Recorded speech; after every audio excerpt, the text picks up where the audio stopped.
أزو السلام تانا تقبلوا ناي زي تيوب شانال تعزبتي كميت تسانحو نزوان زددنا يوم اوانو وحابريتاتا تحيزالكم قريبا لخو نمكتالكم بخبرو عدم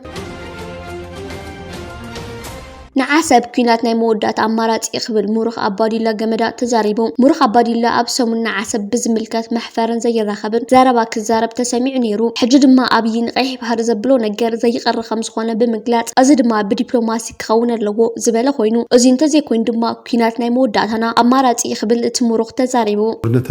أمارات يمترشا أمارات مميونو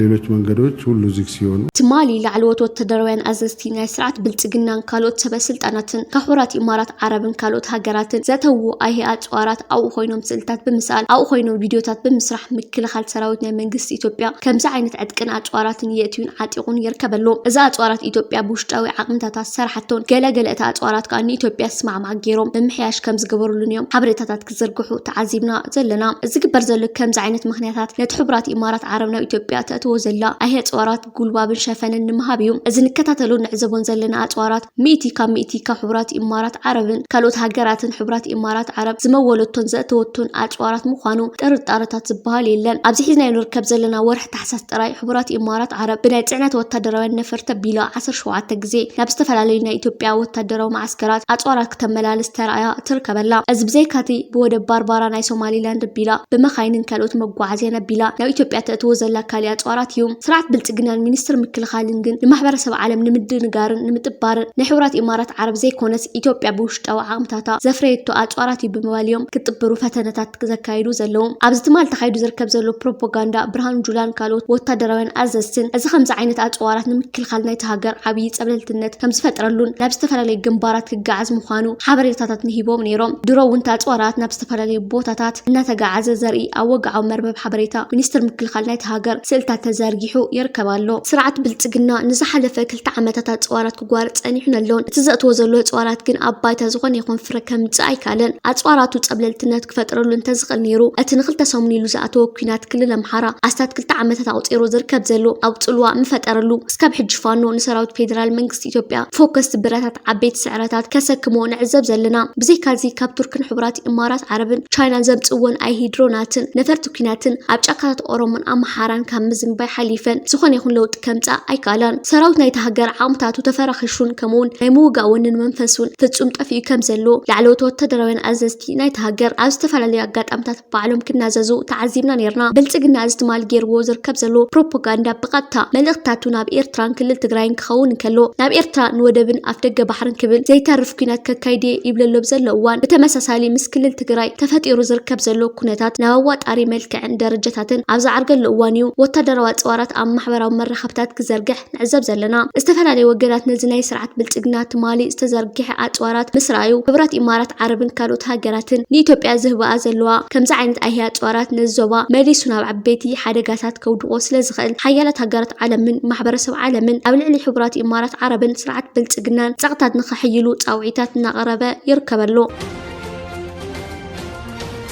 أبزز حلفك أربع معلتات ببيت صحفة واتساب قدرات أمريكا زوات سند إيرتران عسرتات عامة استقالة ستقالتي انتاي كم جمسل لك على سند مخانو قاليتهم أتي أبري بسيكون بألا فرزق تتصحف ورقة أركايب كزارب نكلو تاريخ كحد كم زي خل زارب بمبال جغرافا وكل حنت أمريكا عباي بريطانيا إثيوبيا هتساوي بيت فردن حزب إيرترا مسر سوسانو كم سنة كن جنشل نايتو سنة كم زخونة قاليتهم أبتنا إيرترا مسر سوسانة استنفجلو نايزحو الكينات موائل مبال إسراك في الزمن نحدش على ما وسرعات سلطانا حدث زنبرت أمريكا بقديا أبقالسي محبرنتني إثيوبيا كم حدث بلست كيدانا كتمرصا كم زو سندات يحبرو بز مسر الدمان إيرترا خمت حجاخت بالجواف غادنيا بمخوان قدامنا تفتك بحري موحاسنا يتصتا مدبرا نزنبرا كانيو ستيشن معقب نهاتي هاي لسلاسة كم حدا انصار محبر دو زبالة مشارختا بمحيال بمقبار سارحات سلوم كفل قدات وطا أمريكا حلف حلفوني إثيوبيا أبتني إيرترا زقبر مقوزي آزيات عطاطا في كتكون بممغار ببرات هاجرات أدساوا بتر يوم متعلصاف مخنياتا ونت حق أنيان مخانا ክእመን ብምባል እስካዕ ከም ዘማኸረ ሰነዳት ምሕባሮም እትወፂ ዘሎ ሰነድ የመልክት በዚ መሰረት ድማ ናጽነት ኤርትራ ፈጺሙ ኣብ ጣውላ ከም መማራጺ ዘይምንባሩ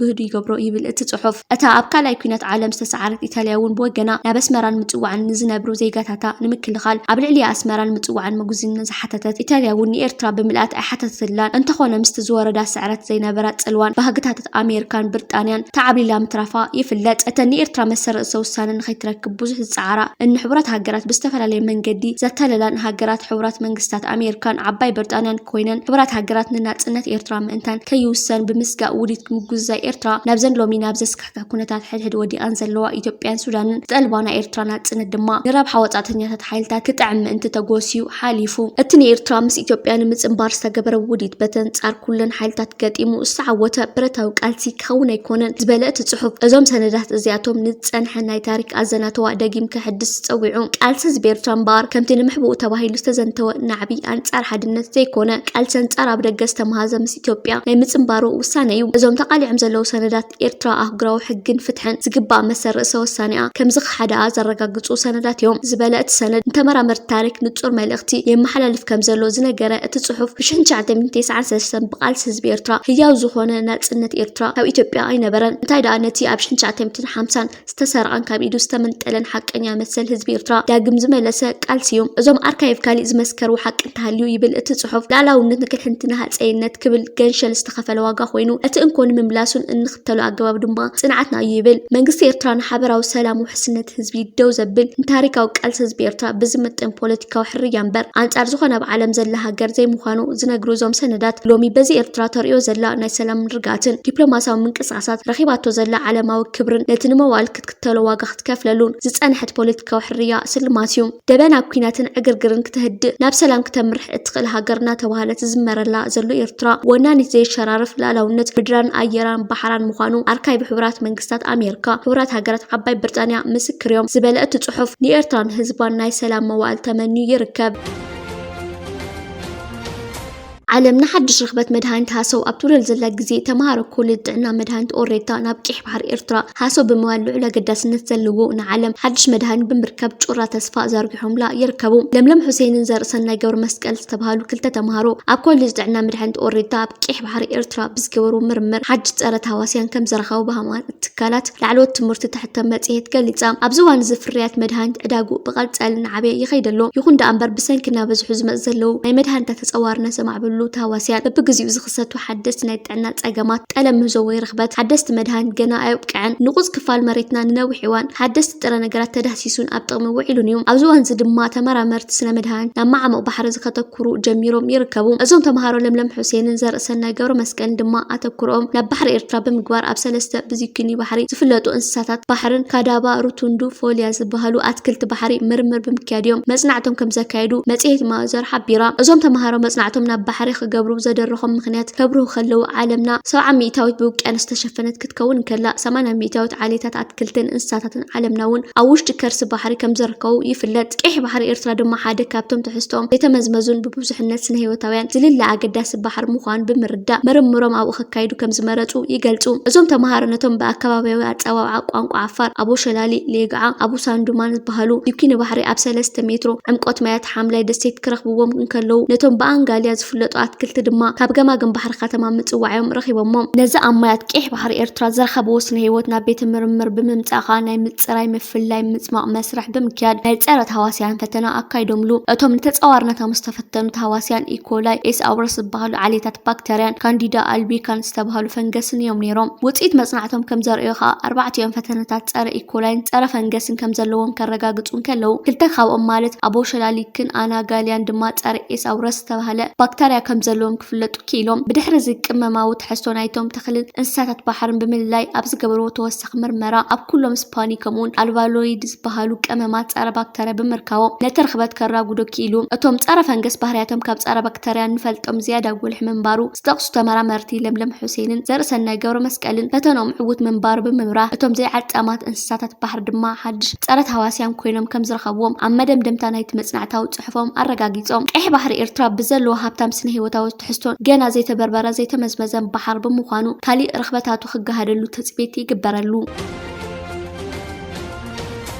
ኤርትራ ሰላማዊት ኣፍደገ ቀርና ኣፍሪካ ኣብ ኤርትራ ዘሎ ሰላም ብኣጋጣሚ ዝመፀ ኣይኮነን ብናይቲ ሃገር ነዊሕ ንሓርነት ቃልስን እተስተኻፈለ ከቢድ ዋጋ ውግእን ዝተቐረፀ ስትራቴጂካዊ ምርጫ እዩ ዘይምርጋእ ንመብዛሕትኡ ክፋል ቀርና ኣፍሪካ ኣብ ዝወሓጠሉ ዘሎ እዋን ኤርትራ ውክልናዊ ግጭታትን ብግዳም ዝምርሑ ኣጀንዳታትን ብምንፃግ ውሽጣዊ ስኒታን ምርጋን ዓቂባ ትርከብ እዚ ምርጋእ እዚ ኣብዚ ናይ ሎሚ ዓለም እናገደደ ዝኸይድ ዘሎ ክቡር ነገር ፈጢሩሎም ንሱ ድማ ግምታውነት ኤርትራ ርእሳ ከም ዓቃቢ ደገ ክትፅዕና ይድልን እያ ጂኦግራፊ ድሮ ኣብ መእተዊ ቀርና ኣፍሪካ ኣሚጥዋ እዩ ኤርትራ ኣብ ክንዱ እተቕርቦ ነገር እንተሃልዩ ኣብ ሰላም ዝተሰረተ ብርእሰ ምርኮሳ ዝተደልደለን ብምርኣዊ ዲፕሎማሲ ዝተሓለወን ሓላፍነታዊ ኣቀማምጣ ኣፍደገ እዩ ዘይምርጋእ ዓለማዊ ሳዕቤናት ኣብ ዘለዎ እዋን እቲ ኤርትራ ነናዊሕ እዋን ክትሰርሓሉ ዝፀንሐት ኣገባብ ድሕሪ ሕጂ ከም ፍሉይ ኣይረኣይን እዩ የግዳስ ኣድላይ እዩ ኤርትራ ባህርያውን እምነት ዝተነበረሉን ኣፍደገ ቀርና ኣፍሪካ ክትከውን ዝገብራ ድማ እዚ ጥርናፈ ሰላም ናጽነትን ዲፕሎማስን እዩ